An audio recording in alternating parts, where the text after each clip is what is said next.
অন্তর্বর্তী সরকারের প্রধান উপদেষ্টা ড. মোহাম্মদ ইউনূসের জাতিসংঘ সফরে রাজনৈতিক দলের প্রতিনিধিদের সঙ্গে নেওয়ার বিষয়ে প্রশ্ন তুলেছেন গণ অধিকার পরিষদের সাধারণ সম্পাদক রাশেদ খান। ২২ সেপ্টেম্বর সোমবার সামাজিক যোগাযোগ মাধ্যম ফেসবুকে দেওয়া এক পোস্টে তিনি এসব কথা বলেন। রাশেদ খান বলেন, উপদেষ্টারা প্রোটেকশনের জন্য রাজনৈতিক দলের প্রতিনিধিদের নিয়েছেন। স্বাভাবিকভাবেই সেখানে আওয়ামী লীগের নেতাকর্মীরা বিক্ষোভ করবে, হয়তো গালিগালাজ বা অপদস্থ করার মতো ঘটনাও ঘটতে পারে।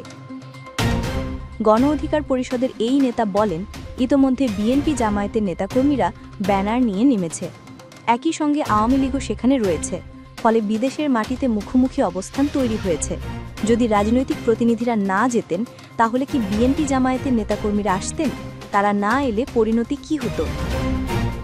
তিনি বলেন, সরকারের উপদেষ্টারা যতই বড় কথা বলুন না কেন, রাজনৈতিক দলগুলোর সমর্থন ও সহযোগিতা ছাড়া তারা টিকে নেই, বরং বৈষম্য দূর করতে এসে এই উপদেষ্টা পরিষদ